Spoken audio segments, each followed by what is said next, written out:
وبه نستعين على أمور الدنيا والدين والصلاة والسلام على أشرف الأنبياء والمرسلين سيدنا ومولانا Muhammad. Yang terhormat para dewan guru, yang terhormat para pengurus Fatayat Gunung Gangsing, beserta para sahabat Fatayat yang saya sayangi. Marilah kita panjatkan puji syukur kehadirat Allah Subhanahu wa taala sehingga kita dapat kesuai dalam acara yang insyaallah penuh barokah ini. Salawat serta salam Nabi Muhammad sallallahu alaihi wasallam yang syafaatnya akan di hari akhir nanti.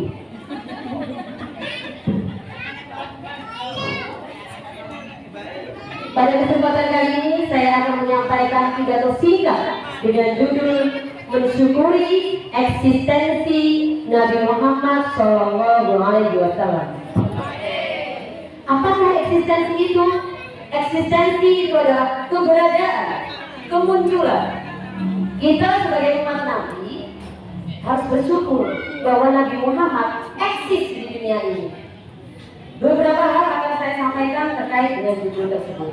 Yang pertama, sejak kelahirannya Nabi Muhammad itu sudah sangat spesial, sudah penuh barokah. Sebagai contoh, Abu Lahab itu kan sudah jelas kafir binasi Quran. Sudah pasti akan masuk ke dalam neraka, sebagaimana firman Allah dalam surat Al-Ahzab ayat 3 yang insya Allah hadirin sekalian sudah hafal semuanya. Bismillahirrahmanirrahim. Saya selana roda kalahab, yang artinya dia Abu Lahab pasti akan dimasukkan ke dalam api yang bergejolak.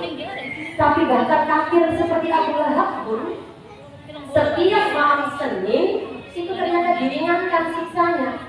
Loh, kenapa kok diringankan siksanya?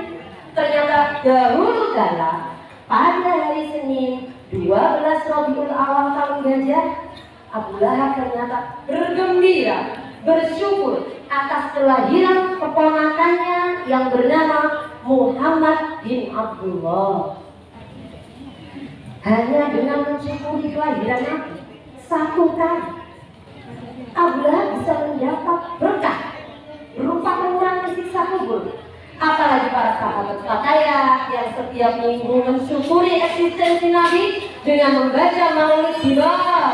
Semoga syafaat Rasulullah dan segala balasannya. Amin Allahumma amin.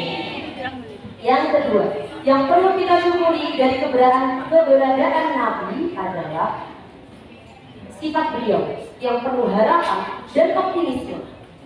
Hadirin sekalian, kaum Nabi sebelumnya banyak yang sudah dimusnahkan.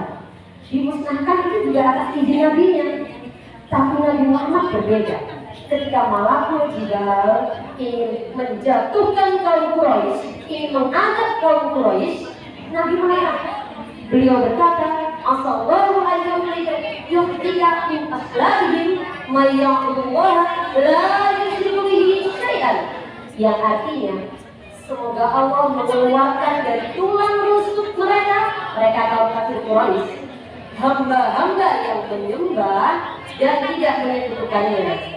Itu artinya Nabi Muhammad berharap meskipun bapaknya musyrik, semoga anaknya bisa jadi beriman.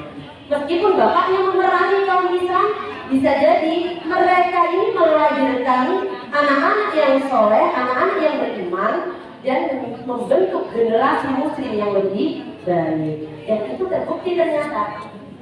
Abu Jahal itu kan kalau diceritakan terkenalnya kafir, ya memang kafir. Tapi ternyata Abu Jahal punya anak bernama Ikrimah. Ikrimah itu ternyata muslim sejati, pejuang Islam, bahkan mati syahid. Kedua, Abu Lahab itu juga kafir, tapi ternyata punya putri bernama Zurrah. Zurrah itu juga muslimah sejati.